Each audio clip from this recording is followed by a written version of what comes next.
Either. I'm a red girl myself, but either looks fine. Either. Yeah. Took me long enough to decide on this one. Then I think you just stick with your first gut reaction, your gut thought, right? And then that's your district to pass. Ooh.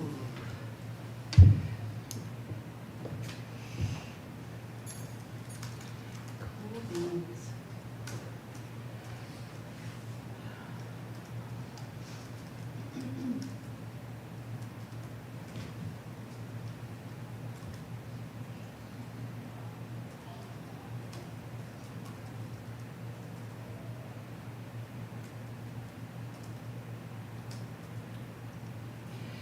Fall 22 through spring 24, huh?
It is 4:32 on Monday, August 8th. I call this meeting of the Clear Creek Independent School District to order. Let the record show that a quorum of board members is present and that this meeting has been duly called and that its notice has been posted in accordance with Texas Open Meetings Act, Texas Government Code, Chapter 551. And we do have a quorum. There is no community input. So we will move to item 4, consider approval of the Human Resources Report. And do I have a motion? Mr. President. Mr. Sanchez? Mr. President, I move that we accept the Human Resources Report as presented. Thank you, Mr. Sanchez. Do I have a second? You have a second. Thank you, Mr. Larson. Seeing no comment, I'll call for a vote. All in favor, please raise your hand. And that motion carries unanimously. And we will move on to item 5. And I believe we have Alice. Good evening. Tonight we are going to provide you with an update on the fiscal year 22-23 budget. I first wanted to go over our budget timeline just to show you where we're at right now. Back in June 27th at the board meeting, we gave you a preliminary budget update. July 11th at the board meeting, you approved the district compensation plan. And you also scheduled a public hearing to discuss the budget and tax rate. That public hearing will happen on August 22nd. Since then, we've been working. We had a couple big items come through since then. The first one is that our certified tax values, property values, were received from the Galveston and Harris County appraisal districts. And those came through on July 25th. So that allowed us to start working with our numbers a little bit more and putting in the data to develop what our tax rate will be for next year. So once we had those numbers, we were able to submit our data on our property values to TEA, who they have a formula that we go through, and they approved what we call the maximum compressed tax rate. So I'll have information for you on that tax rate later in this presentation. Tonight is the budget update, and coming up, on this Wednesday, we'll have a notice published in the newspaper, which will be the notice of the public meeting to discuss the budget and proposed tax rate. Again, that board meeting in August will approve our budgets. The September board meeting is where we actually approve the tax rates. So it's a two-step process for that. So I wanted to just show you where we were in the timeline. I always like to put out our budget goals, your budget goals and priorities that you developed each year. So as a reminder, our budget goal is that our 22-23 budget will further CCISD's mission and strategic plan with financial integrity, maximizing benefits from available resources. So looking at the 5 budget priorities that you developed this year, I think this budget that we are working on does meet all of those budget priorities. We do provide funding for improved student achievement. Pretty much 65 cents out of every tax dollar or budget dollar goes towards direct classroom instruction. We also approved a very competitive salary and stipend benefits plan back last month. We also have provided additional funding for our Safe and Secure program with additional SLO officers from the Galveston County. We are maintaining our reserves in the general fund, although we are utilizing some funds from capital and contingency within the guidelines that you set out. And we're also leveraging excess funds or reserves and other funds to help us with meet our budget goals. As a reminder, our budget assumptions and risk are provided. Just some of them that I wanted to go over, that the budget assumptions that we've met, we are not accessing more than 20% of capital and contingency reserves. We are retaining our 5% local homestead exemption. We are not including an extra golden penny this year over what we've had the past year. We're not assuming any enrollment growth, and we're also using realistic and defined average daily attendance for the coming year based on what we've seen in the past year. And we're also maintaining our general fund balance as well, which is 2 months of operating expenditures. One of the things that we're a member of the TASBO Center for School Finance, and they give us updates every month. And one of the, a lot of the discussion that we've had in those meetings has been looking at some of the challenges that we as a school district face, not just CCISD, but across the state. And so there's some key budget points that I really wanted to focus on tonight, just to, they're really, every school district in the state has these same challenges. So I wanted to just put those out there. The first one is that our tax rates have declined. The state funding formulas are set up, the whole program is set up to really, when we have growth in our property values, our tax rates decline. So this year we'll see a 4.5% tax rate decline, but over the past 10 years we've had a 26.5-cent tax rate decline that our taxpayers have seen. Our second point is that higher property values don't necessarily mean more overall revenue. The state will, when we see that growth, the state will require us to reduce our tax rates so that we can only incorporate 2.5% of that property value growth into our budget. Our revenue per student is fixed by our state funding formulas, so we have had the same rate, $6,160 per student in average in daily attendance per year. That amount has not risen since 2019. We also want to make the point that our attendance, our average daily attendance, is the most important factor when looking at our state funding formulas. That is what drives our revenues, and if that falls short, our overall funding will fall short. The system is set up, the funding system is set up so that any future additional revenue capacity would remain through a voter-approved tax rate election. So right now we have on our tax rate for what they call golden pennies, the board would have the option of adding an additional golden penny without voter approval. This budget does not include that because, as you'll see in a little bit, it won't increase our overall funding to us because of the structure of our funding formulas. But there are still, the state gives us a total of 17 enrichment pennies that we can add to our overall tax rate. We are taking 4 of those that we call the golden pennies. Inflation has outpaced any of the gains that we received through House Bill 3. So the overall inflation rate is, I have it later in here, but it's, I believe, 12.5%. Inflation rate since 2019. So it's definitely outpaced any gains we received. And again, our budget is largely tied to our staff. So our payroll and benefits costs are reaching upwards of about 89% of our budget. So that is a very, very high percentage for staffing and payroll costs, as are all school districts at that high level. And then also just wanted to mention that our district budgets are partially restricted. So the funds that we receive from the state do have restrictions tied to them.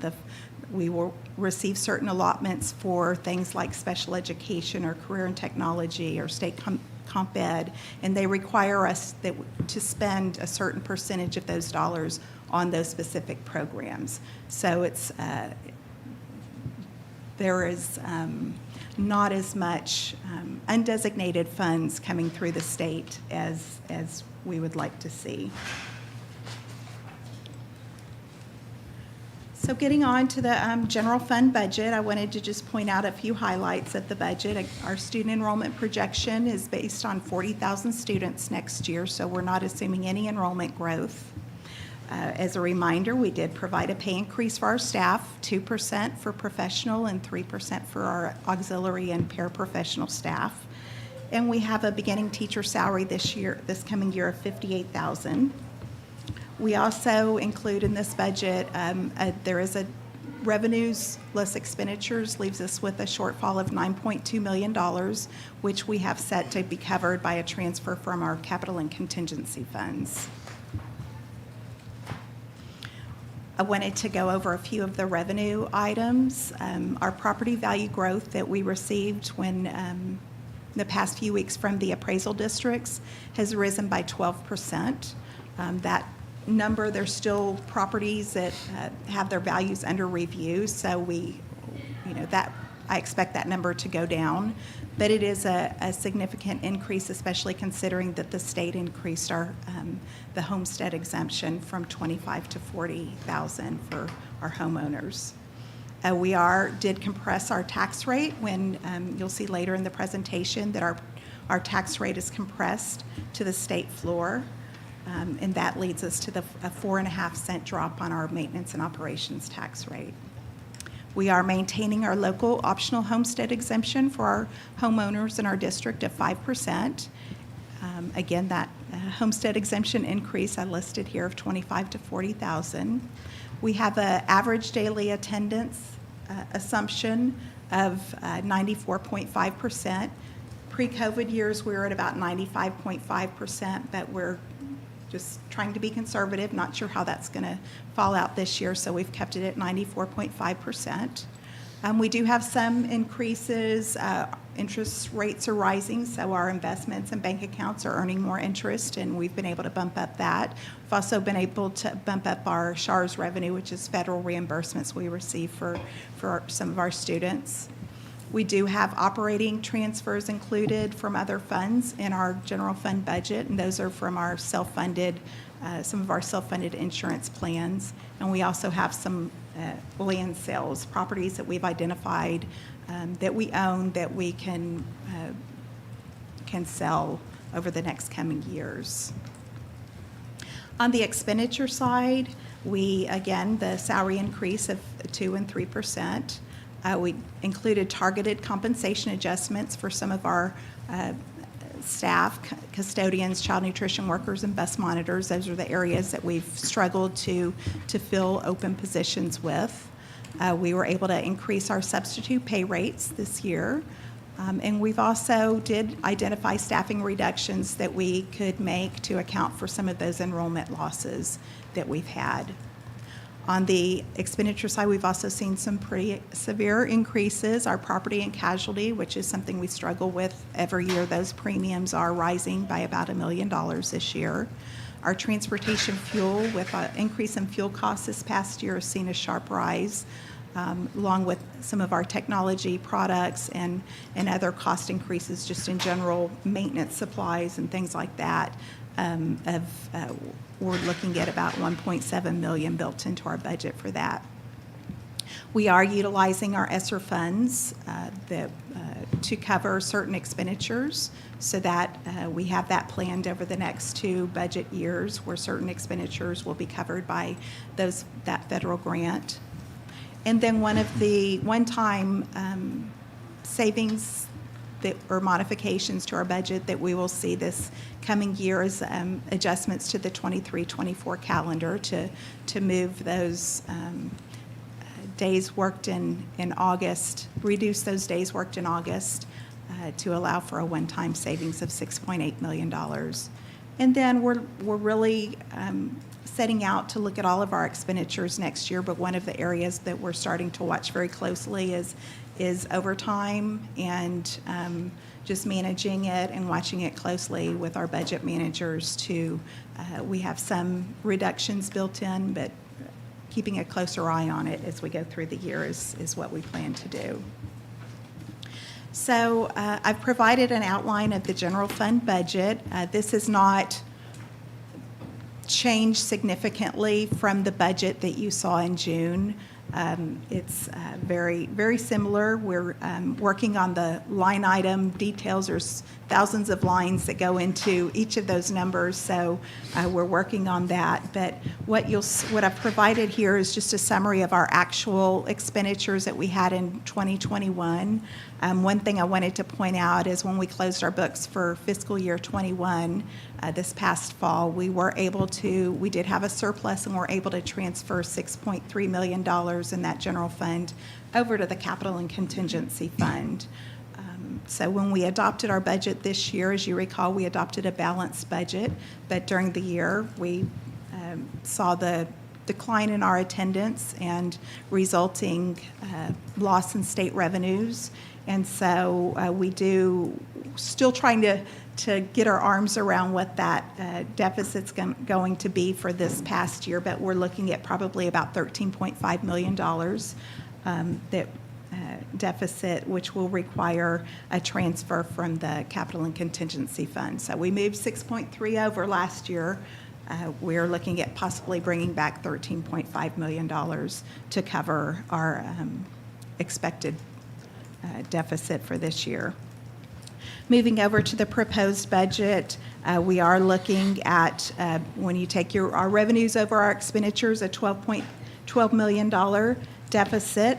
Part of that will be funded from those transfers from other funds that I spoke about, the $2 million from our insurance funds and some land sales. And then we'll require a $9.2 million transfer from the capital and contingency fund, and that is less than 20% of the capital and contingency fund, which is the guideline that you had placed in your budget assumptions. So overall, with this budget, we're trying to leave the general fund balance untouched and keep it stable so that any funds that we need for the coming budget, we would take from the capital and contingency, and that would leave our general fund budget set as is.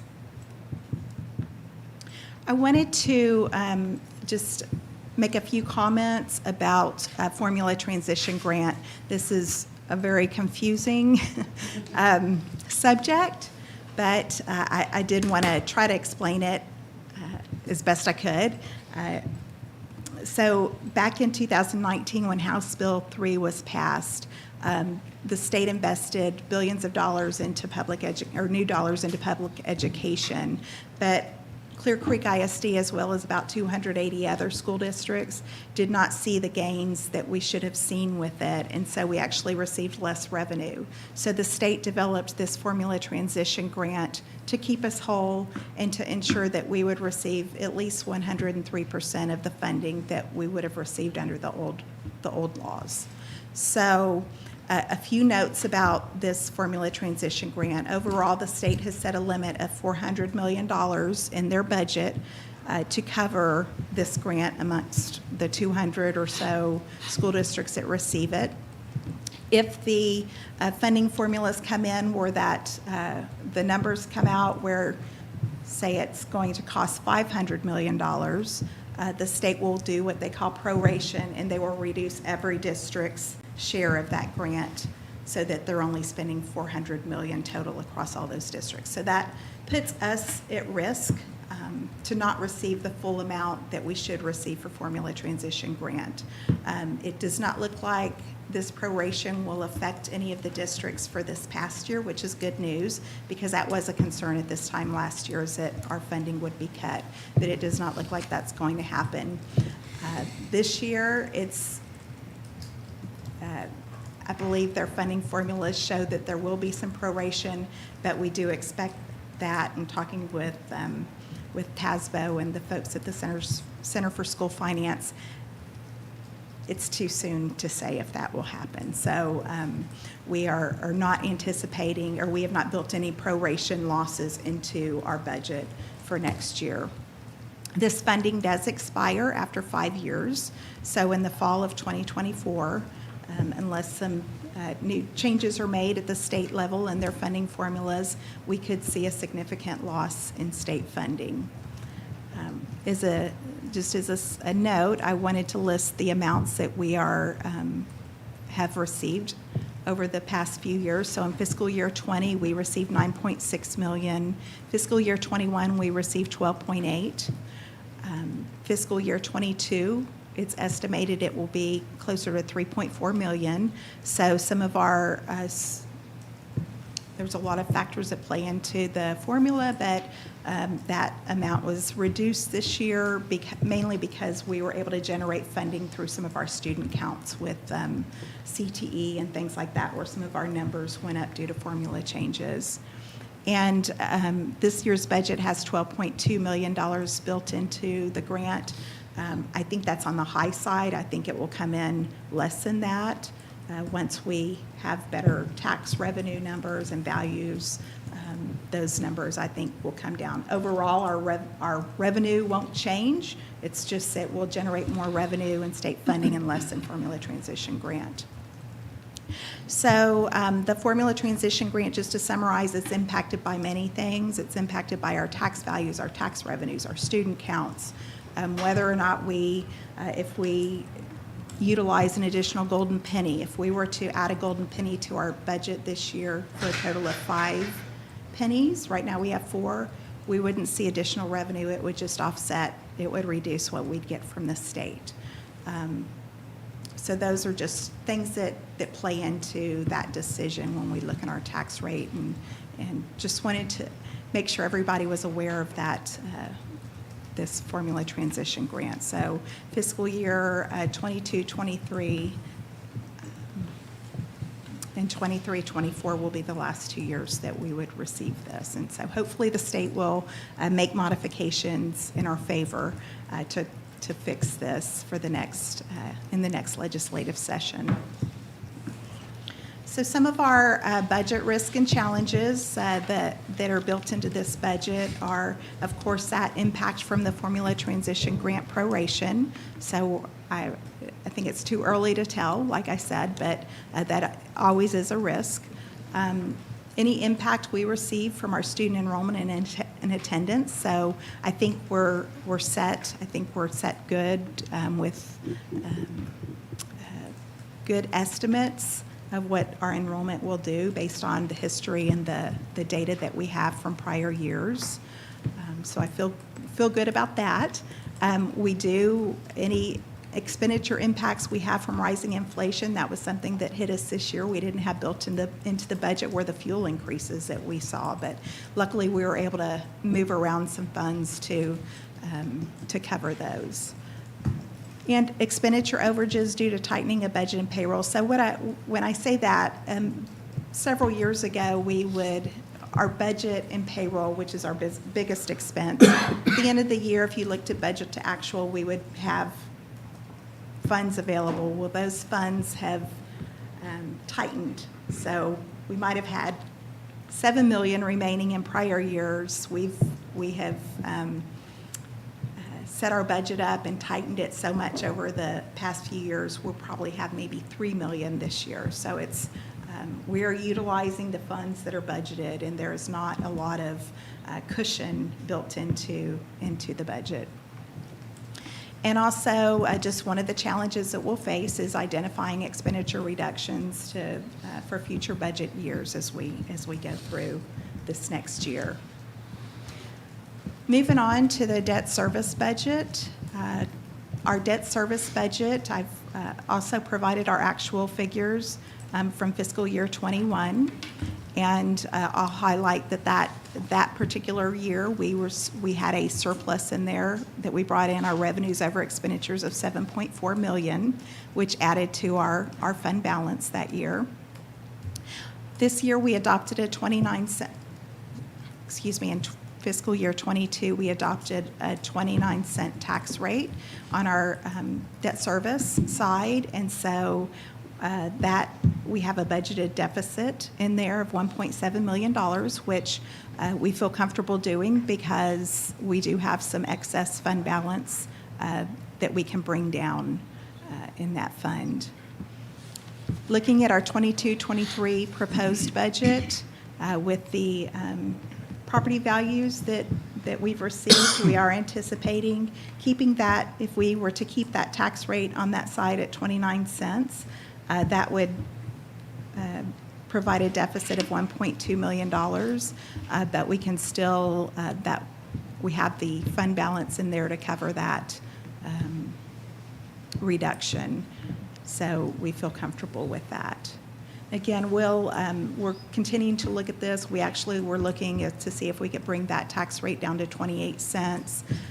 There's factors that go into that of, if we're going to need to sell the $30 million remaining in bond funds from the prior bond issue.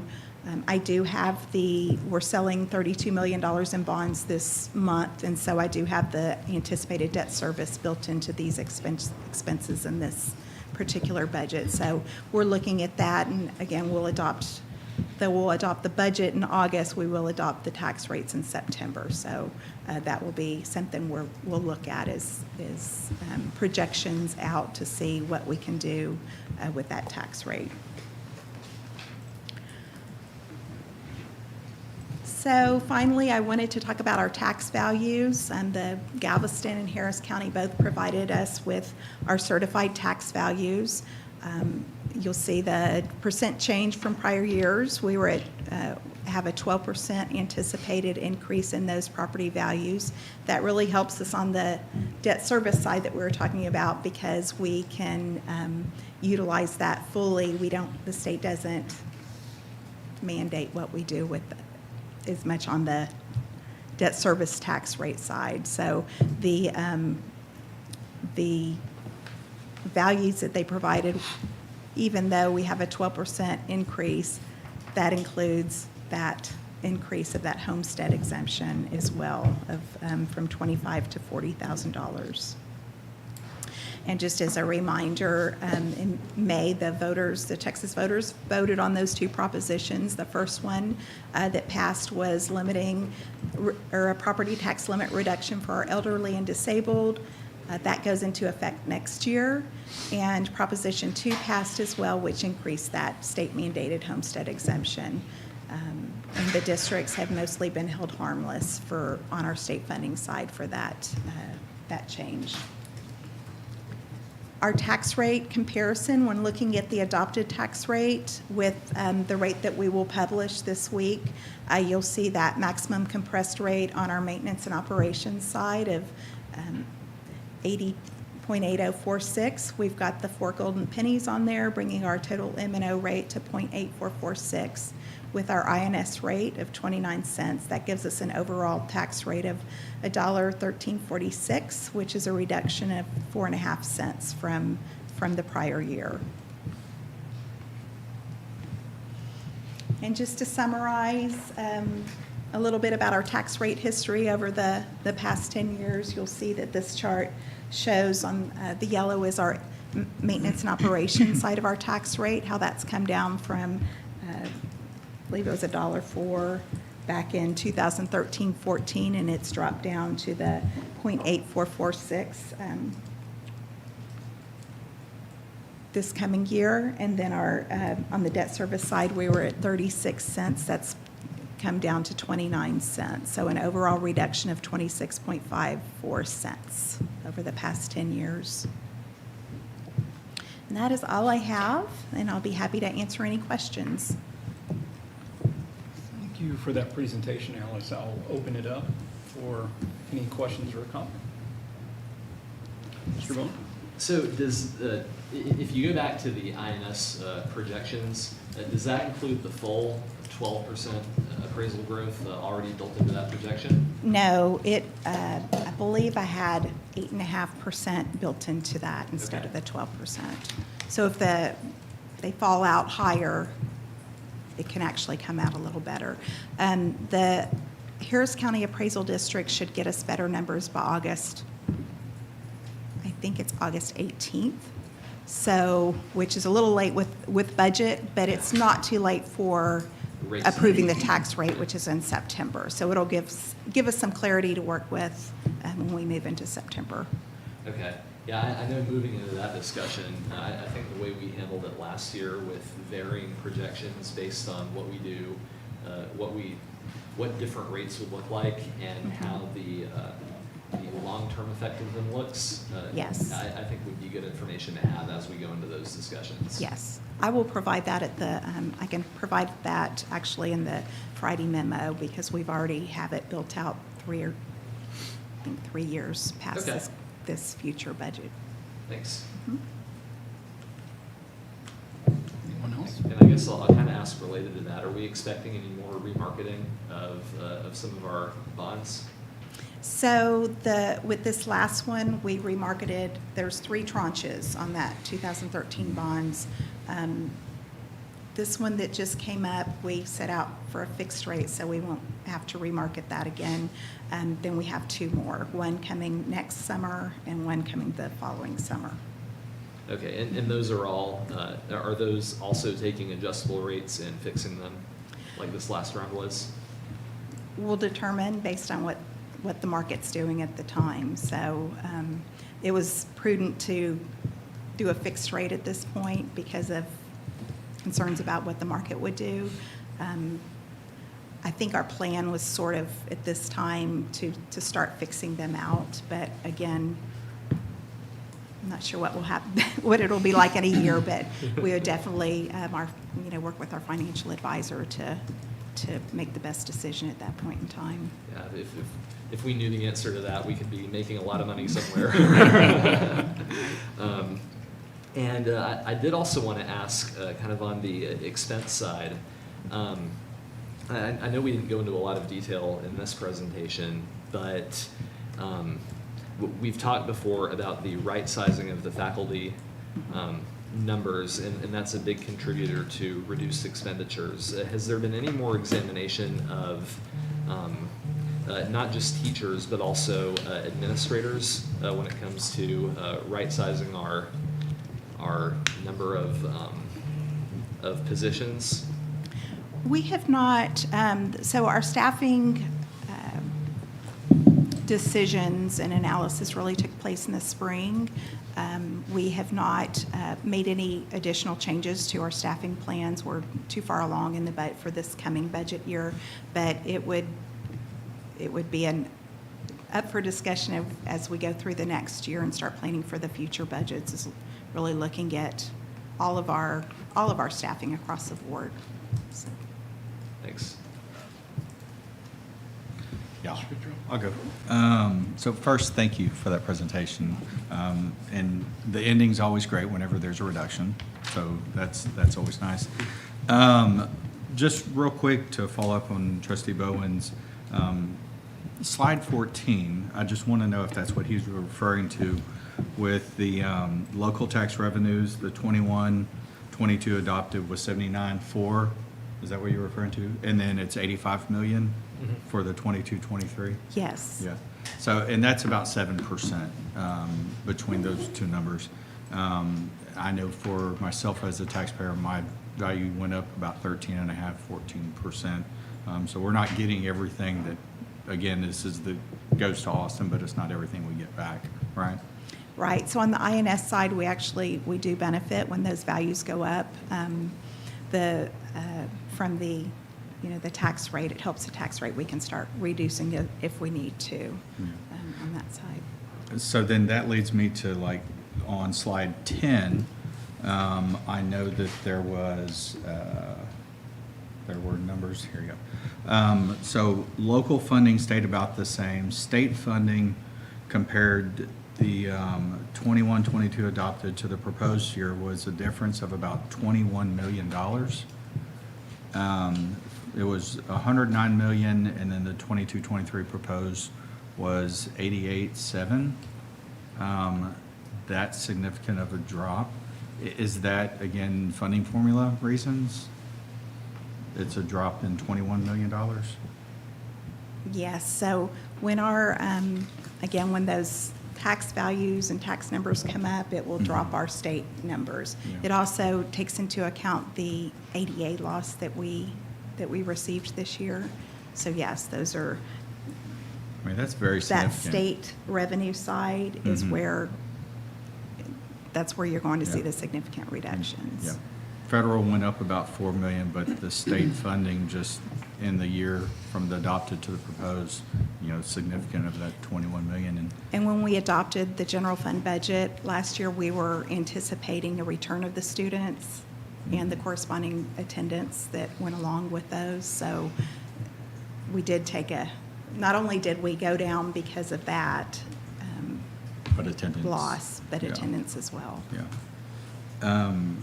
And so I think then the other thing I was curious about was in slide 4, there was a bullet that said focus on developing alternative revenue streams. Given COVID, economy, everything in the last 2 years, and we have these sponsors that invest a lot of money in marketing, have we lost that? How has that revenue looked with that stream? And kind of where do we see it going? Because I know communications, y'all do a great job at, Hughes Methodist and all the partners out there advertising.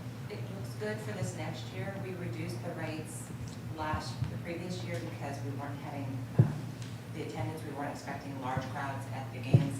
Clearly, that is not the case, so we've gone back to our pre-pandemic rates for advertising. And so far, it's been strong. How financially now, how has that looked as far as the boost or the additional funds into the district? So I believe there was a year, the advertising on the school buses is a big piece of that, and that wasn't happening because I guess after COVID, we had to forego part of that because the buses weren't on the road for that fiscal year. And I think there's been a change in the.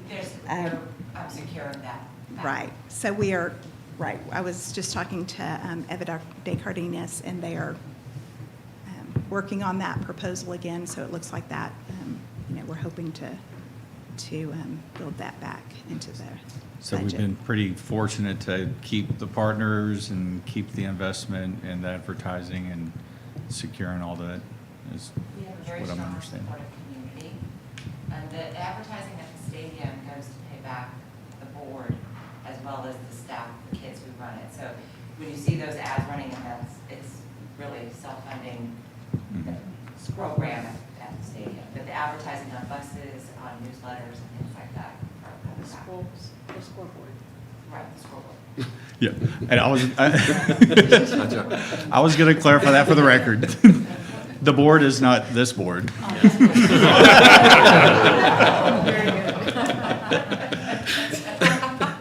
Yeah, I didn't see a raise for us in the budget. Elena said we're getting millions for the board. 100% increase. We're getting 100% budget increase. So, and I guess any foreshadowing and again, crystal ball kind of things, conversations with legislators on what their priorities are and what we're doing to help, them see these numbers and how HB3 really put a hurt on us. And then we've got this 5-year transition grant, that's going to hit between sessions. So this is going to be like our one chance next year. Right. Dr. Engel and I were talking about that last week as far as developing what our legislative priorities are, because I think many school districts will have some of the same legislative priorities. Most of us are all in the same boat. We're a little bit unique with the formula transition grant piece of it, but that is something we'll, in September, need to get past this budget, and then we will really start outlining for you what we think those priorities should be going into the next year. One piece of it is just bumping up that per student allotment, that basic allotment of $6,160, and not having it any increases tied to certain areas of expenditures, being just to be able to fund our operations and the inflationary impacts that we're seeing within our budget. Yeah. That 6,000 number, I wrote that down. How long has that number been? How long? Since 2019. Since that was 19, okay.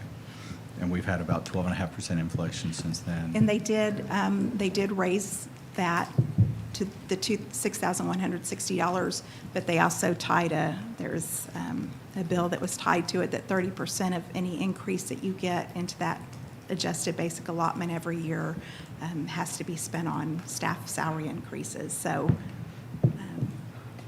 Mandated. still another mandate, but yeah. Yeah. So, okay, thank you. Anyone else? Just a question, Ms. Benzai, on slide 9, there was mention of the property and casualty insurance increase, close to $1 million. I think, is that the item that we discussed previously in finance? I think we accepted an increase in our deductible, and even at that, it still saw a significant increase in the Right. annual rate. Right, so our property renewals come through May 1st, and so that would have been in April, we Okay. renewed that. And that's not only, that's just one piece of it. We have flood policies on every building in the district, and those, Awesome. it's an accumulation of all of that. Flood policies, auto policies, of course, the windstorm piece of the property and casualty is the largest, and that's, anything, any kind of disasters that happen in the world will affect those premiums. Because we're such a large district with over $1 billion in value in our property, it's any changes like that or things have a major impact on our premiums. Thank you.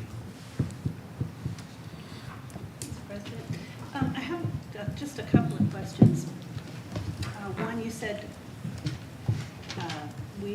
we've done staffing reductions to account for the enrollment loss. Is that what Mr. Bowen was asking about? You said in the spring, we reassess how much staffing we have. Can you give us an idea of what that reduction looked like? Yes, let me look back. So we had, I'm not sure, I think I outlined it back in June. And she does have the actual number for that while she's looking, but more like pre-pandemic numbers, going back to the staffing that we were. And if you can't find that, we can provide that. Yeah, Okay. I will. Okay. So in the spring of every year, we'll work with every campus and look at their enrollment and staffing units and make decisions. So I don't have it in front of me, I'm sorry, but we do have it outlined of where those units, most of them were core subject areas, so a K through 5 teaching unit or a core subject area. And that's, analyzing enrollment and staffing and So so forth.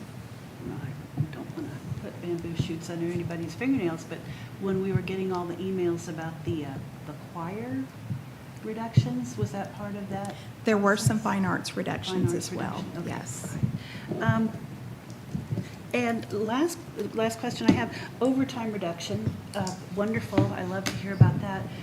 In the Friday packet, can I talk about the Friday packet?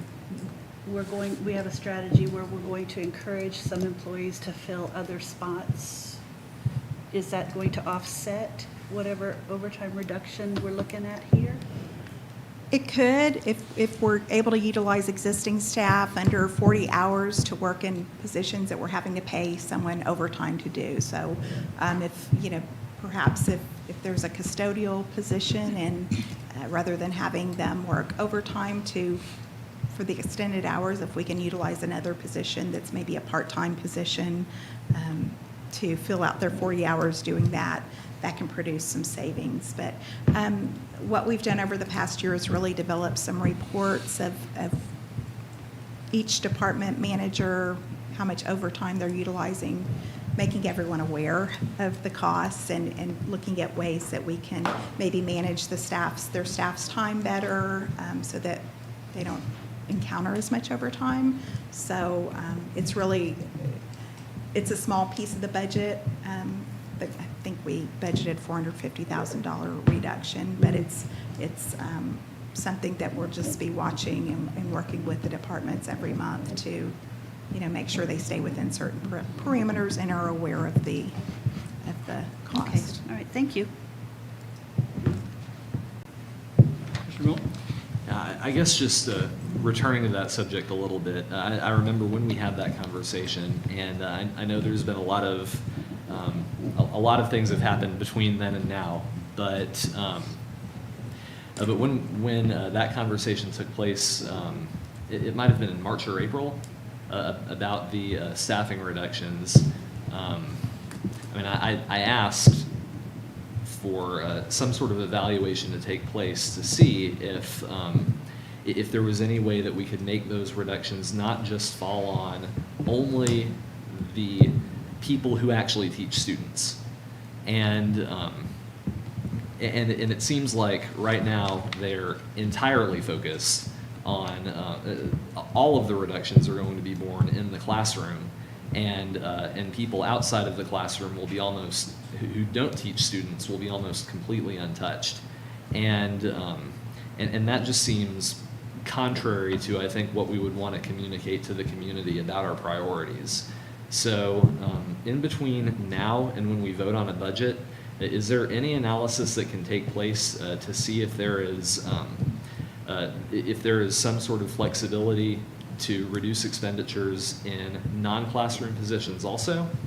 And that doesn't just have to be administrators, but it could also be people in schools who don't teach. I don't know. I mean, do you guys have the ability to do that? Because it seems like no action really was taken in between then and now on evaluating those possibilities. One thing that did occur during the past year was they did place holds on certain units. And so when positions would become vacant, they did hold off on hiring folks for that. Now, I think there's been instances where we've gone ahead and filled those units. But I would need to get with Dr. O'Pry and look at that, see what we can do. I'm not sure exactly what happened back in the spring with that particular class, but I know that due to the loss in students, it necessitates, that just automatically decreases the student-teacher ratio. So that's where a lot of that comes from. It's just that point, there's a student-teacher ratio. So that would be kind of that first run. But going back to what you're asking, is there anything else that we could look at, external from classroom? We can certainly request, we can talk to Dr. Pry. I'm not sure if that had already been done, but we'll check. Thanks. Mm-hmm.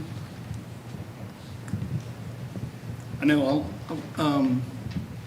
while we're on that subject, Alice, could you remind us again what a reduction in ADA, like 1 percentage point, what that accounts for? So a reduction of 1% is about $3.3 million in revenue. Okay.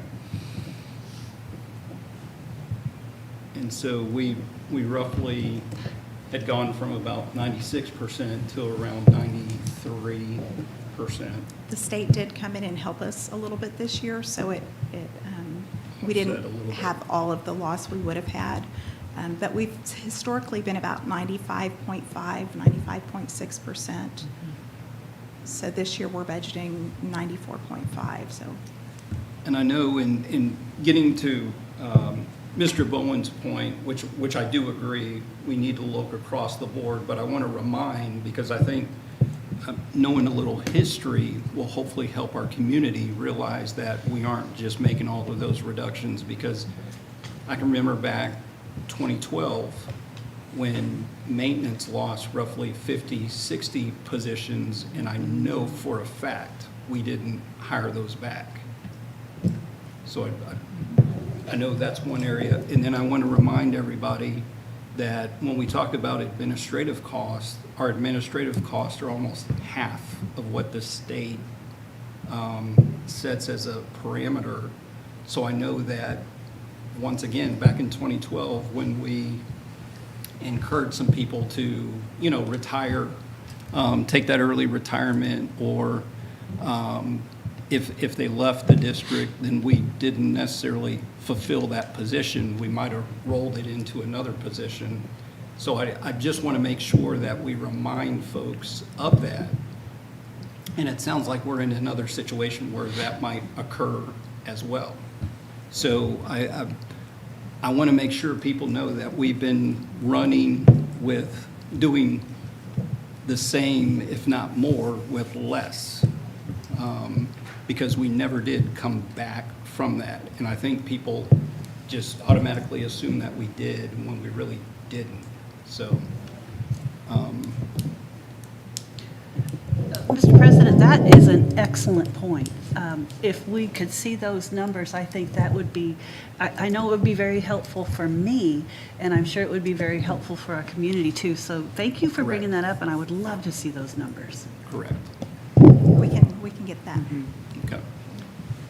And just kind of on that subject, the administrative cost, I mean, we like to talk a lot about the administrative cost ratio because it is lower than the state and it is something we should be proud of. But there are a lot of non-teaching staff who are not part of the administrative cost ratio. And the 4.65%, or I think that's about the right number, are mainly central office staff, and I think it also applies to principals and assistant principals. It doesn't? Okay. So it's just central office staff. But if we've had growth in non-teaching staff who are not included in the administrative cost ratio, and I think that we have, then that's not something that would show up in those numbers. And so I think that's kind of the area where we need to be looking maybe first, is are there people who could perhaps be returned to the classroom in some capacity to improve that ratio even more? Or are there people in schools who maybe fill a role that is not necessarily crucial? And I think that's where a lot of our effort and analysis needs to go in order to make sure that we're really doing this right.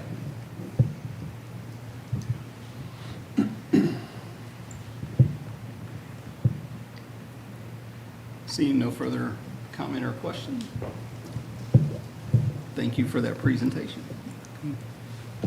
And next, we'll move on to our dual credit program evaluation.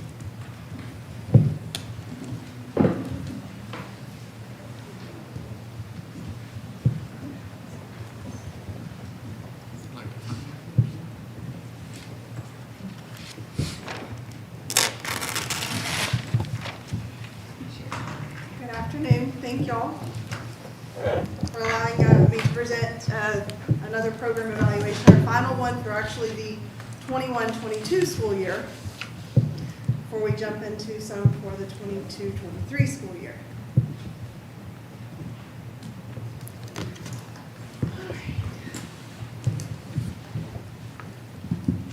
So just as a reminder, again, thank you for allowing me to present our program evaluation on our dual credit here in CCISD. The purpose of any program evaluation is multifaceted and can result in findings and conclusions and recommendations that ensure program alignment to CCISD, assess the strengths or weaknesses of any kind of program, measure that success of that program in meeting its goals that it's expressed, and then could result in improvements, revisions, or discontinuation of any program. For our dual credit program evaluation, we did align it to the CCISD strategic plan in inspiring student agency, achievement, and growth under expanded learning opportunities that foster that growth, learning opportunities that increase the high levels of learning, and educational tools and learning spaces for our students. It is aligned to our community-based accountability report under student readiness, which means we'll provide support to meet the needs and aspirations of our students. So for this dual credit program evaluation, we really looked at three evaluation questions. The first was, to what extent do the dual credit course enrollment trends demonstrate an increase in students for grades 11 and 12? And this is really based on prior program evaluations from 2011, an update in 2014, and an advanced academics program evaluation in 2016. The second question, to what extent do different program models impact students' retention and academic success? That really looked at the models between College of the Mainland and San Jacinto College. And the last question, to what extent do dual credit courses prepare students for post-secondary readiness and opportunities? Little background information on dual credit in CCISD. We have two partnerships, one with College of the Mainland and one with San Jacinto College. And really all of dual credit is kind of guided by the Texas Higher Education Coordinating Board, which is focused on the Texas 60 by 30 plan, which states that basically 60% of 25 to 34-year-old Texans will have some post-secondary certificate or degree by the year 2030. Inside that, there are also other goals that they have, which makes for increased marketable skills for those students and to reduce the student loan debt. And really, they outline that the benefits of the dual credit courses in the colleges and partnerships with high school are just to gain firsthand knowledge in that college coursework while they're still in that safe high school environment, to transition more smoothly between high school to college, to really earn credits in high school that will transfer to a Texas public university or Texas university or college, and complete that post-second degree faster, and hopefully reduce that student loan debt.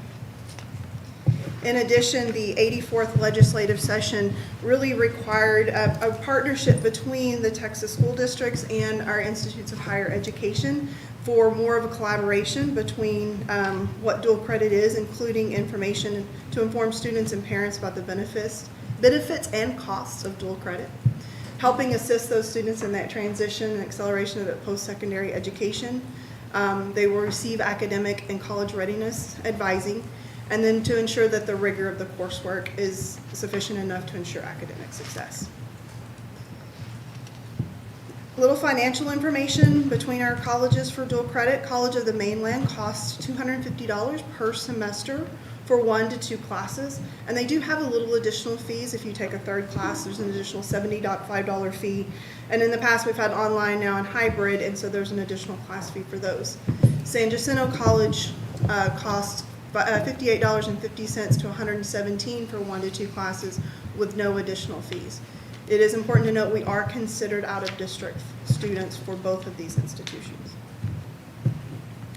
Some additional financial information. This is an estimated cost on FTEs for the number of students that took dual credit courses. So this is not unique students, but this is a student who could have taken 3 or 4 or 5 courses. You'll see the estimated cost savings. This is based on a full-time equivalent of 6 sections. Each section is 27 students, and we used an average salary of $58,000. So you can see in the year 2021, there was an estimated savings of $545,000. Additional financial information really comes from the transportation. You'll see that in 2019-20 and 2021, there are a little bit different transportation costs, and that is because of obviously the pandemic and students transitioning to online for College of the Mainland, for San Jac and for College of the Mainland in different areas. But you'll see our average cost for transporting our students to and from the dual credit classes. Our dual credit program in CCISD, we do have information located on our CCISD website. I did include the link to where you could find that, as well as our educational planning guide. There is information available at all the counseling centers at the high schools, as well as a dual credit family night that occurs in the spring.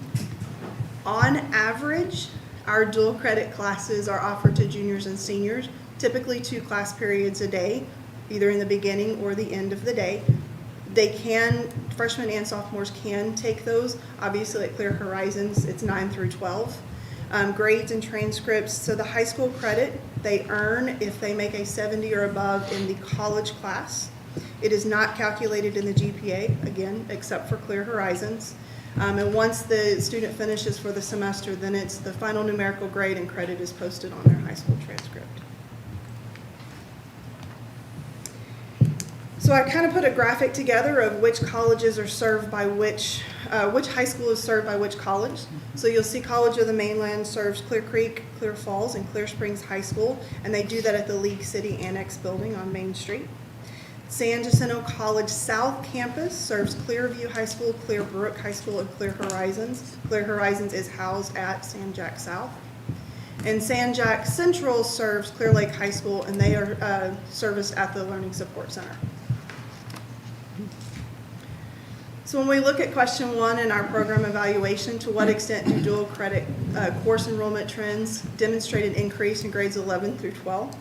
You'll see that over the 5 years, as dual credit has increased, our CCISD enrollment has increased, but our rate of change has remained consistent at 0.5%. In the previous program evaluations for the years 2016 and above, it's been the same change of 0.5%. This slide just shows a breakdown of overall dual credit enrollment by campus, just the percentage of our total dual credit enrollment and where they break down by which campus. Obviously, Clear Horizons has a higher percentage since they serve 9 through 12. And then you'll see just consistently where it falls for the other high schools, which means relatively consistent from year to year. When we looked at dual credit demographics and breakdown, we compared them to two different things. First, our overall CCISD high school demographics, and then we compared it to previous program evaluation demographics. So compared to our overall high school demographics, you'll see that in dual credit we have a higher female and higher Asian representation. We'll see that we have a lower Hispanic and a lower at-risk representation. When compared to the previous program evaluation demographics, we did see an increase in female, Asian, Hispanic, and at risk. So while we haven't reached parity between our overall CCISD enrollments, we have seen progress in balancing it out. Question 2, to what extent do the different program models impact students' retention and academic success? To analyze this, we took the courses that are offered by students, compared them to our EPG and the college course offerings, and kind of broke them into the categories of arts and humanities, business and industry, social studies, STEM, which is science, technology, engineering, and math, public service, physical education, and visual and performing arts. There is a complete in Appendix F analysis of how we calculated all of that and combined it together. You will see that when we looked just at this chart, only happens to show just our non-check students, but roughly 44%, 40%, and 46% of our students are taking arts and humanities, which is really our English and foreign language, creative writing, and then the other percent breakout is our social studies, which is really your histories and your government. Checks, when you look at them, they will have higher STEM, which again aligns with their program. And then all of this course breakout and the percentages really do align with the college's course of study and recommendations. We looked at retention. So retention is defined as staying from grade 11 into grade 12. And we did this by cohort year. So a cohort year is the year that they would graduate 4 years after entering their freshman year. So you'll see the cohort breakouts from 2017-18 all the way up to 20 to 21. The retention rate from cohort has remained pretty consistent. We've been in that 72 range. We did drop a little in the 2021 school year. Again, COVID, but we retained. We did do an analysis of just, this is unique students that moved from 11 to 12. We did pull just what our senior dual credit students, and actually in the year 2021, there's actually 494 seniors that took dual credit. So out of that 288, there's 206 other students that just picked up a dual credit their senior year that doesn't show in necessarily the retention. And our last question, question 3, to what extent do dual credit courses prepare them for post-secondary readiness and opportunities, aligning back to those goals? When we looked at the grade breakout, and you'll see on pages 32 through 36, you'll have a breakdown of the high schools aligned with the particular college. But they remain pretty consistent from year to year. And it's consistent from college to college. Our average grade for the students taking dual credit courses is that middle B, and the majority of our students are passing and are successful in their courses for dual credit. We also looked at some survey data in Naviance that really, this is self-reported, so we had 3,000 seniors that decided to report this at the end of the 21 school year. Out of that, 3,639 indicated they were dual credit students. Out of that 639, you can see College of the Mainland and South, again, this is self-reported, so it doesn't indicate all of our students. You'll see that we asked the question, do either of your parents attend college? 18% of them said no, meaning 18% of our 639 students that self-reported this are first-generation college students, which is roughly 120 students. When we asked that 639 where they plan on doing after they graduate, roughly 96% of them said they are going to attend a university, 2-year, 4-year, or vocational school. So they're continuing on their education. So just an overview of the summary of findings for this program evaluation. We've seen consistent enrollment change, that 0.5% from the 5-year period. College of the Mainland does have a higher enrollment for the comprehensive high schools, but they serve 3 full high schools. College of the Mainland students are a little bit overall higher in their overall student averages.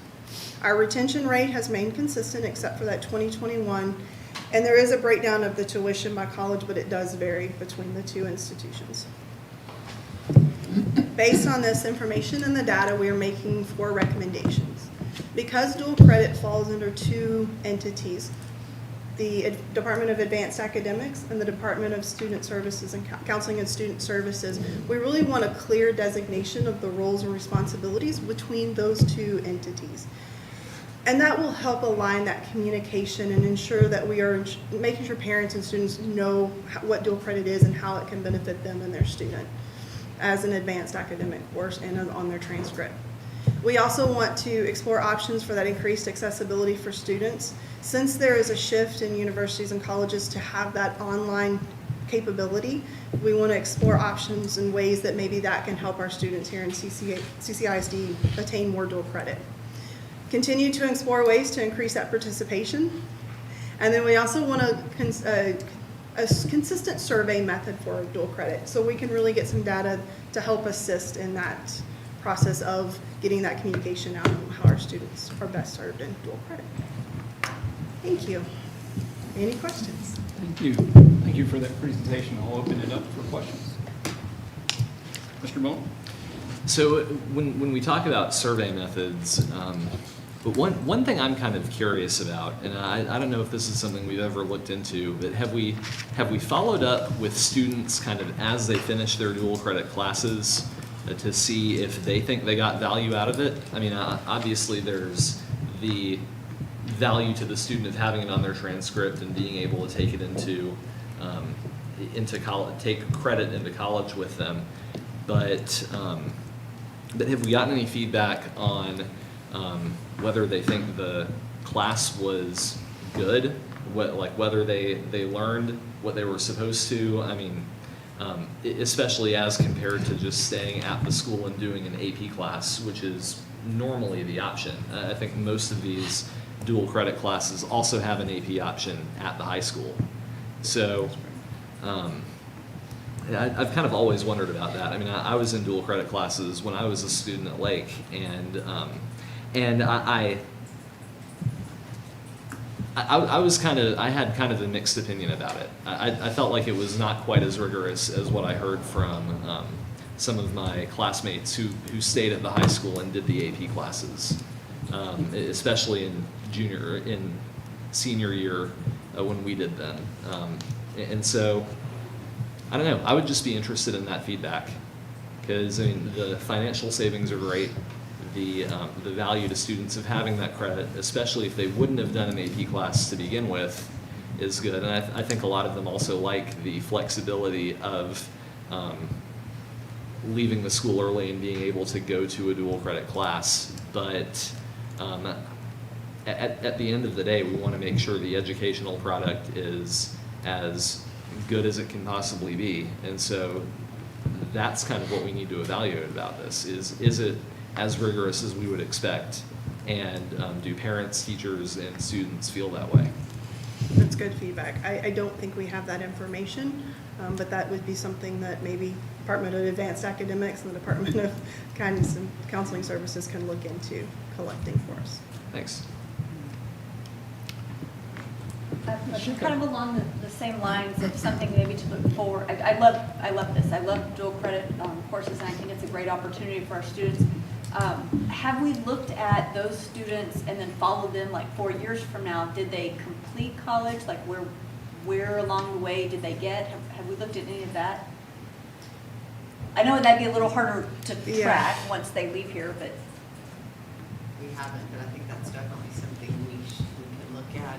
And I also like the idea of, possibly surveying both AP students and dual with similar questions so that we can see a comparison of the two you mentioned.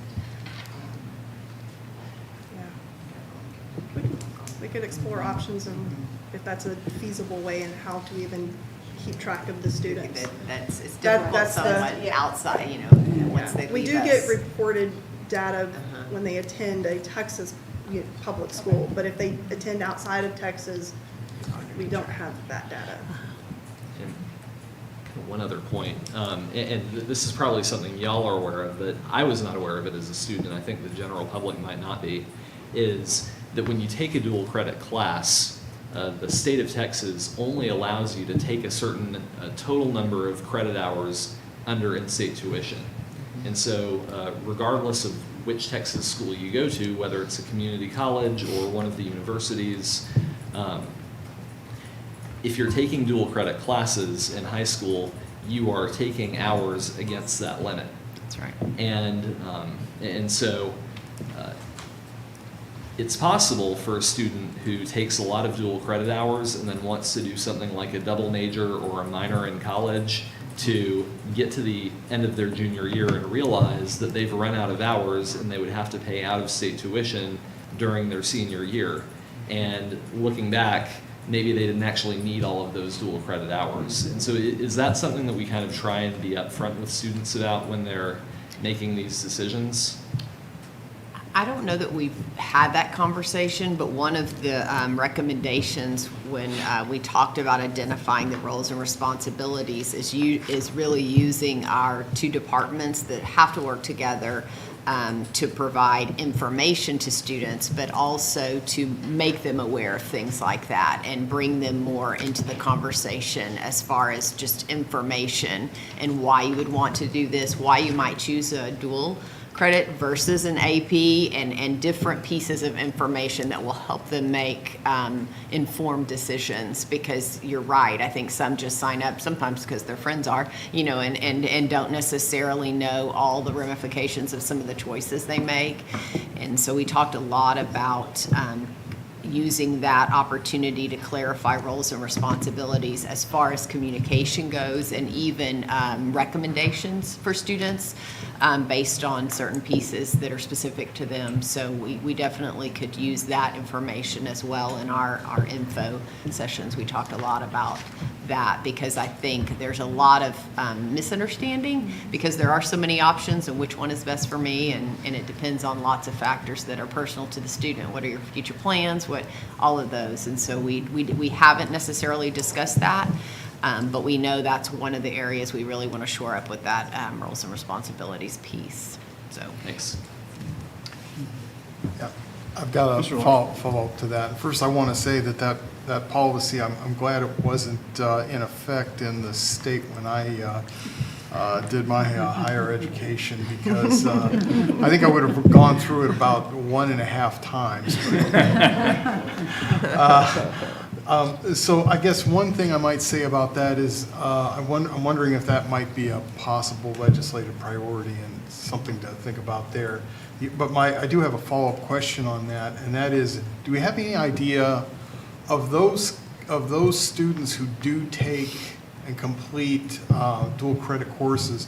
Do we have a handle on like the average number of credit hours or the number of credits per student?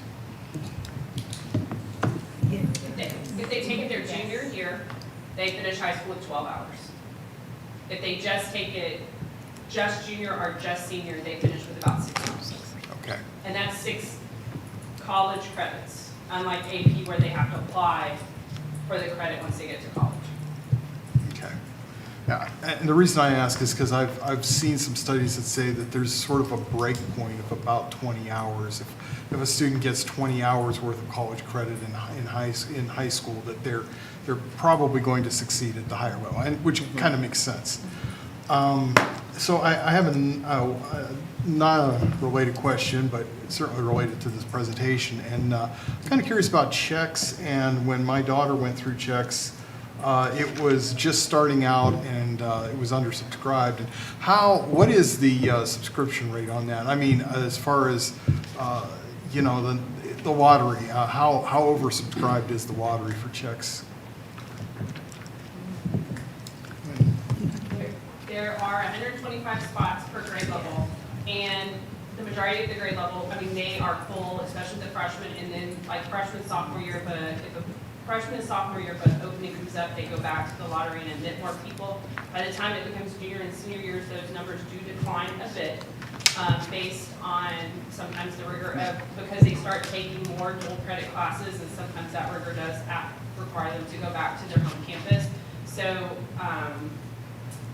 they stay pretty strong around in the 400s, but not necessarily maintaining the 125 all 4 years. Well, what I meant, and I appreciate that, that's a good answer, but what I was hitting at was freshman entry. We have 125 spots. Do we have 130 people trying to sign up for them, or do we have 230 people Oh, trying to no, sign up? we have more. I want to say that, I can't give you, I know it's, I want to say it's like 200 to 300 kids that are applying for chunks. Thanks. So in the neighborhood of double. So double, yes. I apologize for not understanding that. No, that's fine. Maybe I should have asked. I think a little more. historically, we've had over 200 every year apply, at least, so. Okay, thanks. Mr. Goodrow? You, ladies Nope. first. Go ahead. My twin, I insist. I feel left out. Twit, I know. You didn't get the memo? Thank you for that presentation, and thank you all the district for being able to offer this to our students and families, because it is wonderful. It's a great program, and it's great to see that we continue doing it with our community partners. One of the slides, it was slide 7, I made a note on a and I wrote, why are our students considered out of district? I saw that they still get a reduction in the rates, but why are they, I mean, is it the college's policy? How are they considered out of district? It's a taxing entity. Yes. There have to be, the voters have to ratify to be part of that district. Okay. So, College of the Mainland, it would be League City, and then San Jacinto would be certainly the rest of Harris County. And those measures have come before voters in the past and have not been successful. Okay. So then the other thing, and I was making notes, and as you went, some of them were answered, but I'll point it out. On slide 13, the one about enrollment by campus. Later on slide 21, you touched on Clear Lake High School has the highest, with the exception of checks. And so my big question, and one of y'all's recommendations kind of goes along the line, but the question that I wrote was, what drives enrollment throughout the district? What is that driver? I mean, is marketing, are the are the community colleges coming in, or is it the counselors? And I mean, I see the recommendation on here to explore options to increase accessibility, but currently, what are the drivers to get children to enroll in dual credit? All of the above of what you just said. Counselors making recommendation, parent interest, they hear about it from a friend, the college nights that they're hosting, the advisors from those entities talking to students. Agree with Yeah. all of that. I think, and we are intending to work on communication to really hopefully see a boost. We do have some other factors, like our Clear Lake students walk across to the LSC to attend classes, so it's a little more convenient. We have the COM Annex in League City, which is a newer addition to help the students in that, from Springs and Creek and things, but that's pretty convenient to walk across to the LSC for Clear Lake students, so, which is a nice situation to be in for them. Yeah, because when I look at like that and I think about that, Clear Creek is about the lowest, with the exception of Clearview. But Clear Creek High School is about the lowest in the district. Clear Lake on average is the highest. And so then the question is, we've got two amazing campuses, but you've got double almost, between Creek and Lake as far as enrollment goes. So, and I did notice over the COVID year, a reduction at all of them with the exception of Clearbrook, which was exciting to see Clearbrook go from 11 to 15 and 15.7. Right. So that surprised me, but every other campus dropped. So I was on that campus, so I can tell you, it was the online classes. They led that, Online. that availability. Okay. All right. Thank you. Mr. President, yeah, thank you, this wonderful presentation. And one of the things I think I'm most proud of our district is programs like this.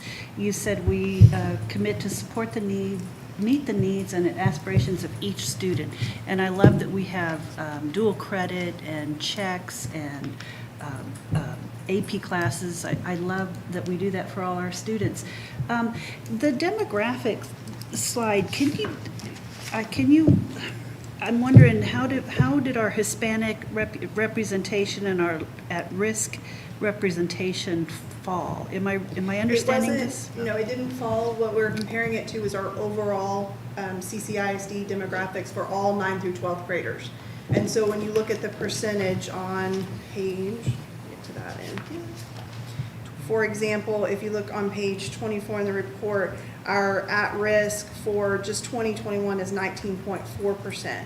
When you look at our that was our dual credit demographics. When you look at our at-risk population, it's 39.4%. So it's just a little bit, it's lower than what our overall CCISD demographics is. All right. So we're just trying to get that parity between them. Okay, thanks. And I know a lot of parents may not even be aware of these opportunities. I know I wasn't when we first moved here.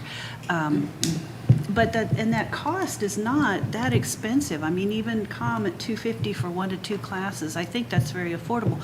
But the question I have, are there students who would like to do dual credit, but they're not financially able to, are we able to assist, make sure every kid who wants to go gets there?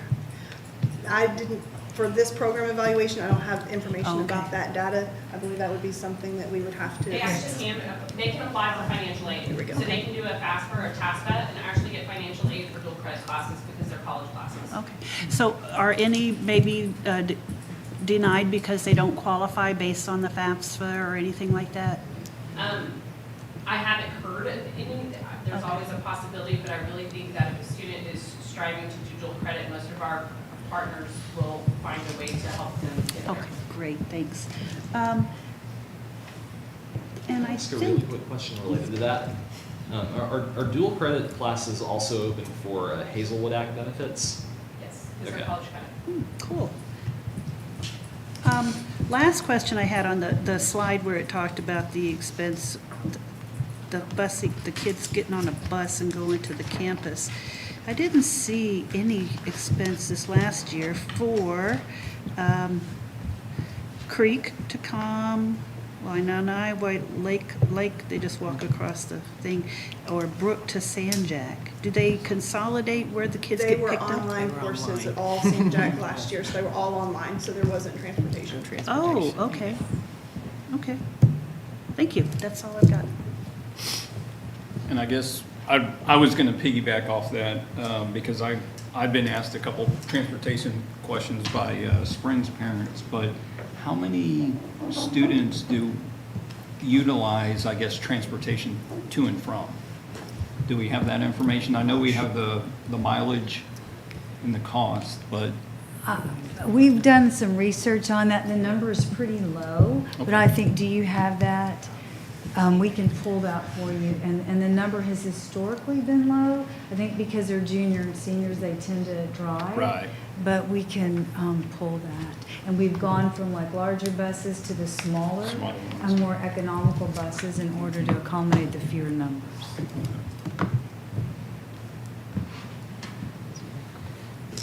And if we don't, but we can get that too. okay.